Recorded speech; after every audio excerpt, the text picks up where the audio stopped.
I'm Robert. I'm the current Union Council Chairman, and I will be your host tonight. I'll be answering the questions, and Charlie, who is your VP Education candidate, will be answering them. Closed captions have been enabled for this event. Please use your Zoom settings to turn them on. This event is being recorded and will be published afterwards.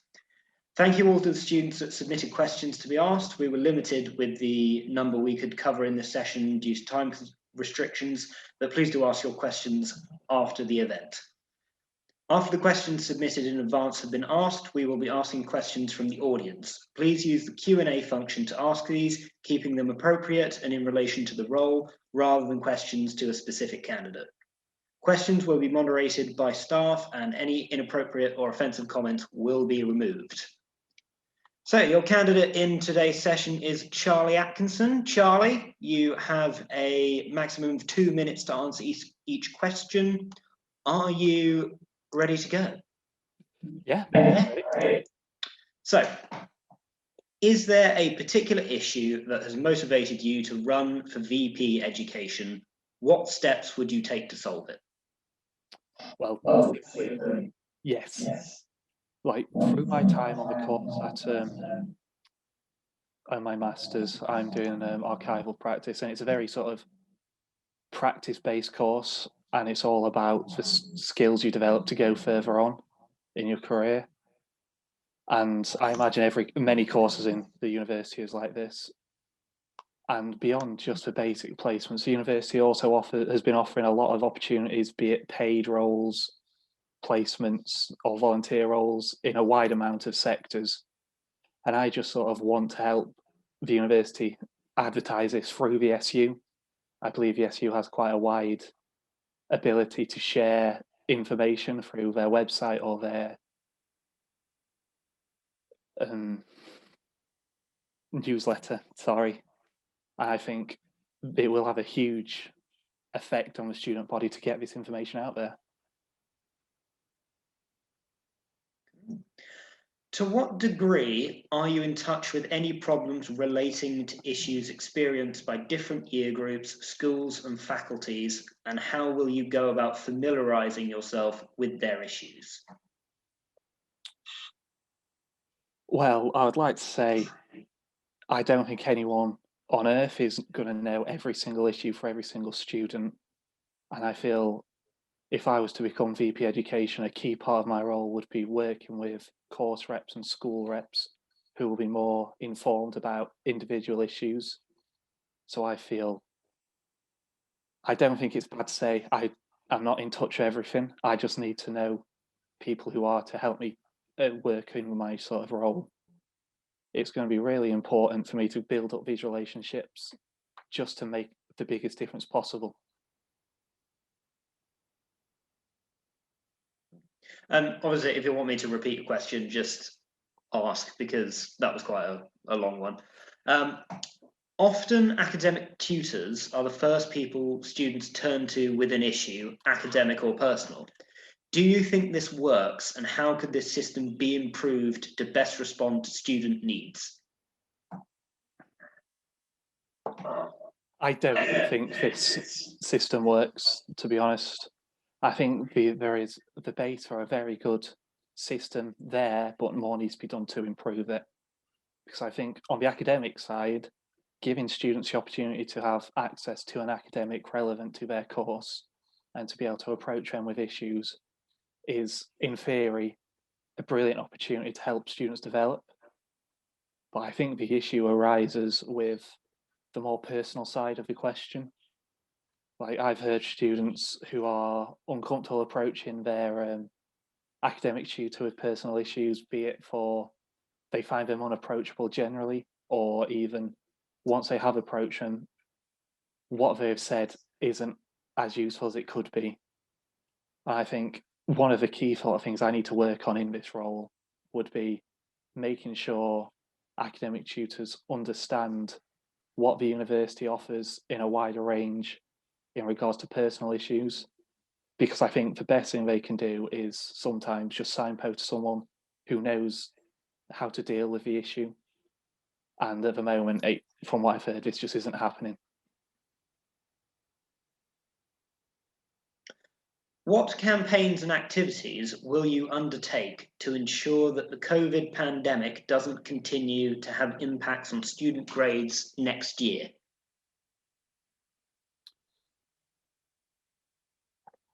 I'd like to think that COVID will be hopefully a smaller aspect of our academic year next year. Yeah. But we've got to sort of, even if it is, we need to sort of help students be comfortable to return to classrooms, because there will be students out there who aren't ready to return for many reasons. Maybe they're anxious about it, or maybe there is perhaps students with hidden disabilities who don't feel it's time to get back into the classroom. So I feel we need to sort of take Zoom into the next year just for the option for that. But of course, as we've sort of seen the last virtually a year today, COVID just isn't going away too easily. So we need to make sure there's clear communication. I want to facilitate this between student groups that already exist and the university to ensure that we are having this communication about what is failing students with Zoom and what perhaps is going quite well. Because I feel the only way to sort of protect student grades is to have clear communication at all levels, be it even, as we've sort of seen this year, it's been some difficult communication along the lines of the safety net, which I think sometimes a clearer published sort of message would have saved a lot of trouble in the long run. What do you think is the most important aspect of this role, and how are you prepared for it?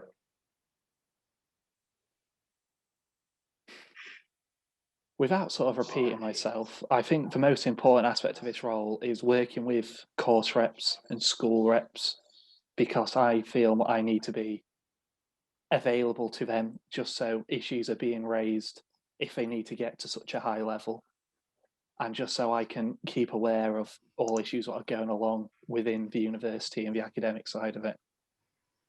But I think just to say communicating with course reps and school reps would be quite reductionist. I think it'd be better to say I need to be a good communicator to everyone, because in the role I will be talking to a wide amount of groups, be it within the university, within the SU, or students themselves. So I feel to approach this, my experiences as being a school rep and a course rep myself has sort of helped me develop communication skills. And it's also sort of helped me get a better, or start to feel some of the issues that are already out there. I've also been a writing mentor within the Writing Cafe, which has also sort of helped me get to know a wider amount of a student group and to try and understand issues greater. And the final question from the pre-prepared manifest is, how will your background and experiences enable you to make the most of the role?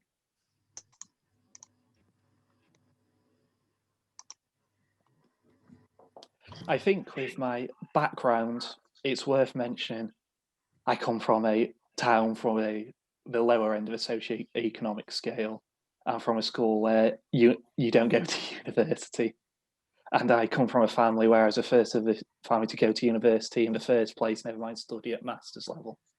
So I think that sort of shows I will have dedication and I will be determined to see things through.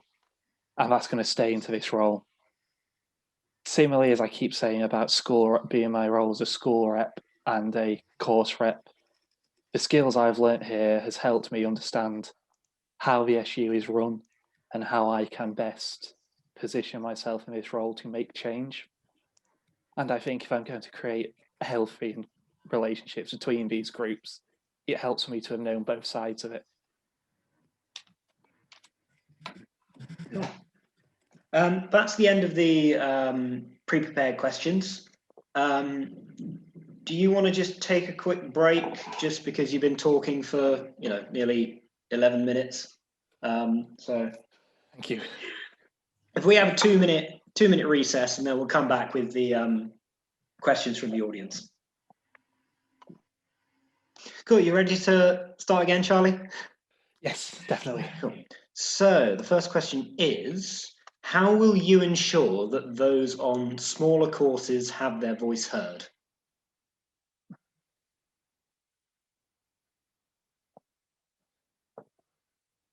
I think it's worth mentioning from a personal standpoint. I'm currently on a very small course myself where I'm the course rep, and I know how difficult it can be to try and get your voice heard when you've got to consider there is other courses with a larger cohort with more school reps. I think the only way I can sort of promise to try and help small courses get their voices heard is to make myself as available as possible. If for whatever reason your issues are falling through a crack somewhere else, I want to be there so you can just send an email or hopefully see me in person if COVID sort of allows. But no, I understand it's a difficult issue. And hopefully I'd like to try and get some training in place potentially just to ensure as students on a smaller course with maybe only the odd course rep still know how to get their voice heard. The current personal tutor system is one-to-one between a tutor and a student. Often there are stories of students not knowing who their tutors are or tutors feeling overburdened. What do you think about this, and would you support a move towards tutor groups? I can repeat that if you want. Please. The current personal tutor system is one-to-one between a tutor and a student. Often there are stories of students not knowing who their tutors are or tutors feeling overburdened. What do you think about this, and would you support a move towards tutor groups?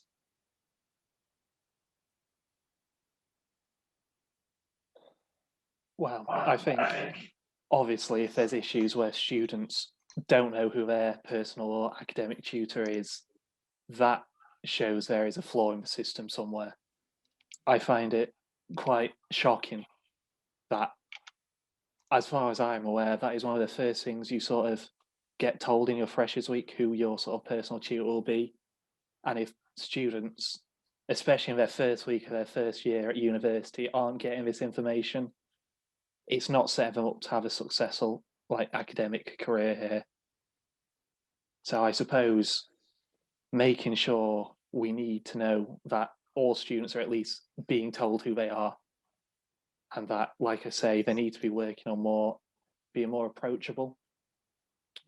And I suppose sort of with the second part of this idea of tutor groups, that could almost in a way deal with both issues. Students, if they're part of a larger group, might feel more confident going to their tutor if they've got their friends with them. And I suppose as well, if tutors are feeling overburdened with this wider group, we can sort of help them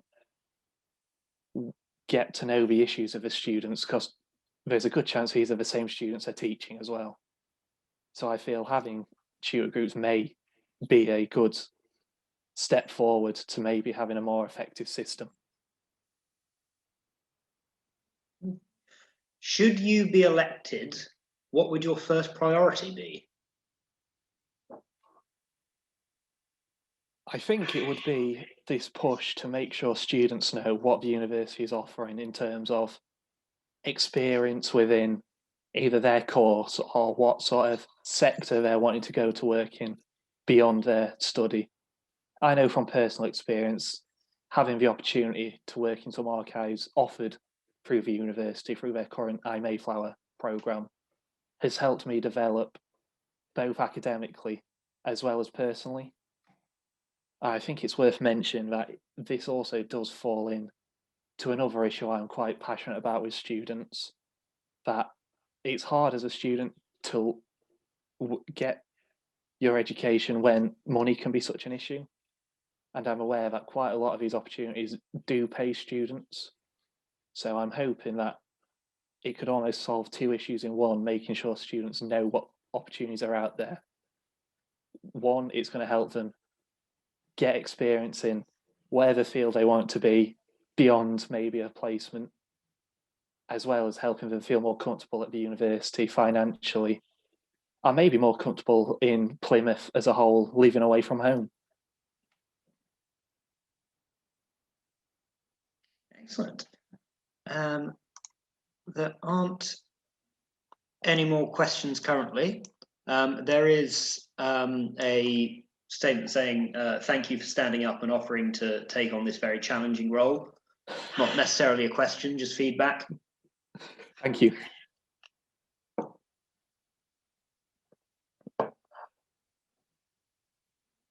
I don't know if it's worth me saying something about that, just because I am aware it's going to be a challenging role. I'm going to have to work very hard to make sure not only I'm doing what I want to do, but to get things in motion to make changes what students need. Because I think it'd be very silly me turning up and saying, this is my manifesto, this is what I'm doing. Because there's going to be students out there who think, that's good, but we have more pressing issues which I might not be aware of. So again, as I keep saying, communication is going to be the key thing. Both of our hairstyles are on point. Can't beat frosted tips and a mullet. Well, thank you, Charlie. That's the end of the questions. Thank you. Do everyone please go and vote, www.upsu.com. Deadline is Friday, midday. And there's also a there's also a chance to win over 100 prizes in the prize draw, should you vote. I think just the last thing, it might be worth saying that if there is any questions you have, I'm more than willing to answer it. If you want to get in contact with me over social media, be it Instagram or Facebook or whatever,